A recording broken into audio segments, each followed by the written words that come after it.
Hello guys, welcome to Oyo Omni. तो मेरे last video में मेरे एक्सपेक्टेशन से कुछ ज़्यादा ही रीच और व्यूज़ आ गई, जिसके कारण बहुत से नए लोगों ने उस वीडियो को देखा एंड मेरे चैनल को सब्सक्राइब किया है। तो जितने भी नए लोग आए हैं मैं उनको एक बात पहले ही बता देना चाहता हूँ, ये मेरा मेन चैनल नहीं है। मैंने ये चैनल बस अपना ओपिनियन देने और रैंडम टॉपिक्स पे बात करने के लिए बनाया है। अगर तुम मेरा मेन चैनल नहीं जानते हो तो ये है मेरा मेन चैनल ओयो ओमी।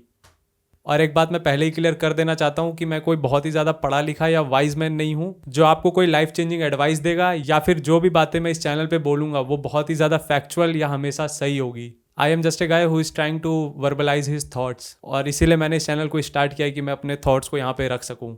अब टॉपिक पर आते हैं। मेरे लास्ट वीडियो से बहुत लोगों ने एग्री किया, बहुत लोगों ने डिसएग्री करते हुए काउंटर आर्ग्यूमेंट दिया, और कुछ लोगों ने सीधा सीधा मिस इंटरप्रेट कर लिया, जिसको मैं इस वीडियो में क्लियर करूंगा एंड कुछ एग्जांपल्स के साथ अपने ओपिनियन को बेटर वे में रिप्रेजेंट करने की कोशिश करूंगा। Let's go guys. First of all, video को जितने भी लोगों ने मिस इंटरप्रेट किया है कि मैं शताब को ये बोल के अक्यूज कर रहा हूँ कि अगर वो पास्ट में कुछ गलतियाँ कर चुके हैं तो उससे रिलेटेड वो एडवाइस देने के लिए एलिजिबल नहीं है अभी के टाइम पर, तो मैंने ऐसा बिल्कुल नहीं बोला है। वो एडवाइस से मैं एग्री ही कर रहा था पूरी वीडियो में।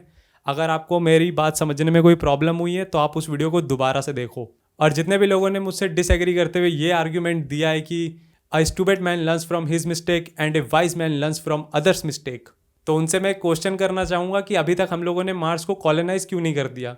बेसिकली आपकी बात सुनने में अच्छी लगती है लेकिन प्रैक्टिकल नहीं है, क्योंकि वाइज मैन जैसा कुछ नहीं होता है। हर इंसान गलती करता है, और शताब भैया के उस स्टेटमेंट का एग्जाम्पल देकर मैं ये बताना चाह रहा था कि अगर कोई इंसान तुम्हें लाइफ रिलेटेड एडवाइस भी देता है, इसका मतलब ये नहीं है कि वो अपनी लाइफ में कोई गलती नहीं करता है। देखो, पब्लिकली तुम्हें किस तरह का स्टेटमेंट देना चाहिए नहीं देना चाहिए ये सबको बचपन से ही सिखाया जाता है। इंटरनेट पे कुछ ऐसा स्पेशल नहीं है, जैसा कि इन भाई साहब ने कहा है उस समय पे इंटरनेट न्यू था इंडिया में और शताब को नहीं पता था क्या कॉन्सिक्वेंसेस हो सकते हैं। आई गेस सारे पेरेंट्स ही अपने बच्चों को ये सिखाते हैं कि उन्हें रिलेटिव्स के बीच में किस तरह की बातें नहीं करनी है, फ्रेंड्स के बीच में किस तरह की बातें नहीं करनी है, किसी स्ट्रेंजर को कुछ इन्फॉर्मेशन नहीं देना है, कहाँ किससे किस तरह से बात करनी चाहिए, ये सब हम लोग सिचुएशन के अकॉर्डिंग चेंज कर देते हैं। स्टिल फैमिलीज में लड़ाइयाँ होती है, फ्रेंड्स एक दूसरे के सीक्रेट को लेकर भाई ब्लैकमेल करते हैं, और तुम किसी रैंडम पर्सन को ओवर शेयर करते हो और बाद में उसको रिग्रेट करते हो, जबकि तुम्हें पता है कि तुम्हें वो नहीं करना है। ये सारी बातें लोगों को पता होने के बावजूद ये सारी चीज़ें वो कर देते हैं, जिसको मिस्टेक बोलते हैं, जो कि बस हो जाती है।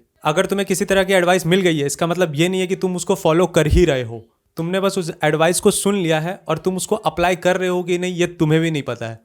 एग्जाम्पल के लिए सबको पता है टाइम पे सोना चाहिए, कितने लोग सोते हैं। एग्जाम्पल के लिए सबको पता है ओवर शेयर नहीं करना चाहिए, फिर भी लोग करके रिग्रेट करते हैं। एग्जाम्पल के लिए जंक फूड मत खाओ, ये तुम्हारे हेल्थ के लिए अच्छा नहीं है, कितने लोग फॉलो कर रहे हैं। तो बात ये है, कोई एडवाइस तुम्हें पता होने का मतलब ये नहीं है कि तुम उसको ऑटोमेटिकली ही फॉलो करना स्टार्ट कर देते हो। लोग मिस्टेक करते हैं। और शताब भाई की जिस क्लिप की बात मैंने अपने लास्ट वीडियो में करी थी, अपेरेंटली उन्होंने रॉ एंड रियल के किसी एक एपिसोड में इसको एड्रेस भी किया था, जो कि ज़्यादा अच्छी बात है। और थैंक्स टू जितने भी लोगों ने मुझे कमेंट सेक्शन में ये बताया। और शताब भाई ने अगर इसे एड्रेस किया था तो अपनी गलती को एक्सेप्ट करना ये एक ज़्यादा बेटर ऑप्शन है, इंस्टेड ऑफ ट्राइंग कि मुझे गलती ही नहीं करनी है, क्योंकि इवेंचुअली तुमसे कोई गलती होगी एंड तुम उसको लेके रिग्रेट करोगे, और कुछ एक्सट्रीम केसेस में शायद सेल्फ हार्म भी कर लो। अगेन, मैं कोई एक्सपर्ट नहीं हूँ इस मैटर में, मैं बस अपना ओपिनियन दे रहा हूँ। और मैं ये नहीं चाहता हूँ कि ऐसा कोई आइडिया सर्कुलेट हो कि पब्लिक सीटिंग में तुम्हें कुछ गलत नहीं बोलना है, इस डर से तुम कुछ बोलो ही ना। जैसे अभी रणवीर अलाहाबादिया ने इंडियाज गॉट लेटेंट में एक जोक क्रैक कर दिया, जिसके कारण उसके पूरे इमेज पे इम्पैक्ट पड़ गया।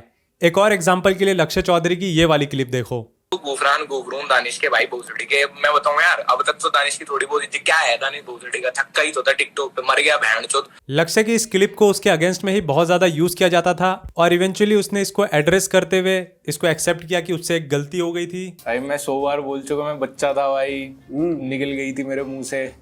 यही एक्सप्लेनेशन है, यही एक्सप्लेनेशन है। उस टाइम पे क्या थॉट था? कोई थॉट ही तो नहीं था भाई उस टाइम। उसने एक्सेप्ट कर लिया, एंड ये इंसान को हम्बल बनाता है, एंड ये उसको रियल सीख देता है कि उसे फ्यूचर में किस तरह की बातें अवॉइड करनी है।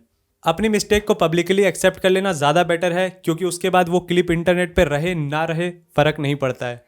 और मेरा जो क्रिटिसिज्म था शताब के लिए, दैट ही एक्सपेक्ट कि तुम लोग उनकी एडवाइस सुनने के बाद गलती ना करो, जो कि कुछ ज़्यादा ही नाइव थिंकिंग है। बेटर एडवाइस यही रहेगा कि तुम मिस्टेक करोगे, just be conscious and don't be too harsh on yourself, just keep learning and try to do better next time.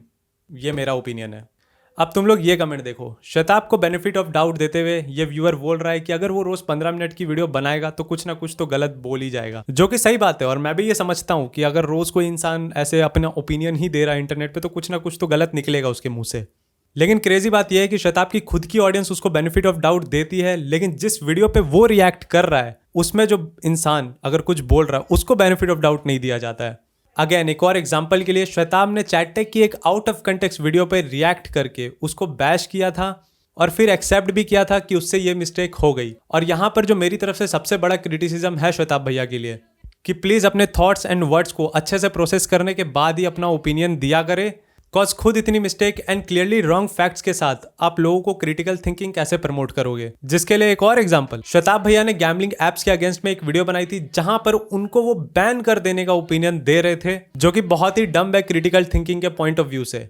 क्योंकि उसी टाइम पर मैंने भी अपने चैनल में गैम्बलिंग एप्स के अगेंस्ट में बहुत ही सोच समझकर और रिसर्च करने के बाद एक वीडियो बनाया था और बहुत ही सिंपली एक्सप्लेन किया था क्यों गैम्बलिंग एप्स बैन नहीं हो सकती है। और ऐसी बहुत सारी मिस्टेक श्वेताब भाई अपनी हर दूसरी वीडियो में कर देते हैं।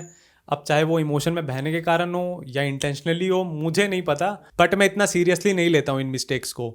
लेकिन कभी कभी जब वो किसी और के मिस्टेक्स को ऐसे कॉल आउट करते उन्हें बिना बेनिफिट ऑफ डाउट दिए, तो मुझे वो थोड़ा हिपोक्रिटिकल लगता है, जिसके लिए मैंने उन्हें क्रिटिसाइज करते हुए अपनी लास्ट वीडियो बनाई थी। और दैट्स इट। आई होप मैंने इस बार अच्छे से अपना पॉइंट ऑफ व्यू तुम लोगों को एक्सप्लेन किया हो। और अगेन तुम लोग कमेंट सेक्शन में एग्री डिसएग्री कर सकते हो, बट मिस इंटरप्रेट मत करना। मैंने इतने अच्छे से तो समझाया इस बार। और इसी के साथ मैं इस टॉपिक को यहीं पर ख़त्म करना चाहूँगा। मुझसे मत एक्सपेक्ट करना कि मैं एक और वीडियो लाऊंगा श्वेताब गांगवार क्रिटिसिज्म, नहीं, हो गया बस, ठीक है। Thanks for watching.